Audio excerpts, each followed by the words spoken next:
ಪ್ರಯಾಗ್ರಾಜ್ನ ಐತಿಹಾಸಿಕ ಕುಂಭಮೇಳಕ್ಕೆ ತೆರಳಿ ಪವಿತ್ರ ಸ್ನಾನ ಮುಗಿಸಿ ಈ ತಂಡ ಮನೆಯವರಿಗೆ ಕರೆ ಮಾಡಿ ಬರುವಿಕೆಯ ವಿಷಯ ಮುಟ್ಟಿಸಿ ಗಂಗಾ ಜಲದೊಂದಿಗೆ ಮನೆಗೆ ಮರಳುತ್ತಿದ್ದರು.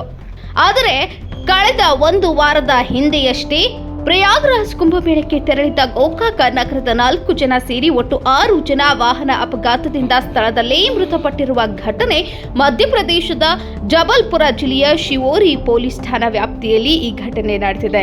ಪ್ರಯಾಗ್ರಾಜ್ ಕುಂಭಮೇಳಕ್ಕೆ ತೆರಳಿದ 6 ಜನ ವಾಹನ ಅಪಘಾತದಲ್ಲಿ ಸಾವನ್ನಪ್ಪಿರುವ ಘಟನೆ ನಡೆದಿರುವುದು ಸುದ್ದಿ ತಿಳಿಯುತ್ತಿದ್ದಂತೆ ಶಾಸಕ ರಮೇಶ್ ಜಾರಕಿಹೊಳಿ ಅವರು ಮಧ್ಯಪ್ರದೇಶದ ಪೊಲೀಸ್ ಅಧಿಕಾರಿಗಳೊಂದಿಗೆ ದೂರವಾಣಿ ಮುಖಾಂತರ ಮಾತನಾಡಿ ಮೃತರ ಶವ ಪರೀಕ್ಷೆ ನಡೆಸಿ ಆದಷ್ಟು ಬೇಗ ಮೃತರ ಪಾರ್ಥಿವ ಶರೀರ ನಗರಕ್ಕೆ ಕಳುಹಿಸಲು ವ್ಯವಸ್ಥೆ ಮಾಡಿಕೊಡುವಂತೆ ಮನವಿ ಮಾಡಿದ್ದಾರೆ. ಮಂಗಳವಾರ ಸಂಜೆ ಮೃತರ ಪಾರ್ಥಿವ ಶರೀರ ನಗರಕ್ಕೆ ಆಗಮಿಸಲಿವೆ. ಮೃತರ ಕುಟುಂಬಕ್ಕೆ ಜಿಲ್ಲಾ ಉಸ್ತುವಾರಿ ಸಚಿವ ಸತೀಶ್ ಜಾರಕಿಹೊಳಿ, ಶಾಸಕರುಗಳಾದ ರಮೇಶ್ ಜಾರಕಿಹೊಳಿ, ಬಾಲಚಂದ್ರ ಜಾರಕಿಹೊಳಿ, ಎಂಎಲ್ಸಿ ಲಖನ್ ಜಾರಕಿಹೊಳಿ ತೀವ್ರ ಸಂತಾಪ ಸೂಚಿಸಿದ್ದು, ಮೃತರ ಆತ್ಮಕ್ಕೆ ಭಗವಂತ ಸದ್ಗತಿ ಕರುಣಿಸಲಿ, ಅವರ ಕುಟುಂಬ ವರ್ಗಕ್ಕೆ ನೋವನ್ನು ಭರಿಸುವ ಶಕ್ತಿಯನ್ನು ದೇವರು ನೀಡಲಿ ಎಂದು ಪ್ರಾರ್ಥಿಸಿದ್ದಾರೆ. ಹೆಚ್ಚಿನ ಸುದ್ದಿಗಳಿಗಾಗಿ ನೋಡ್ತಾ ಇರಿ ಕನ್ನಡ 9 ನ್ಯೂಸ್.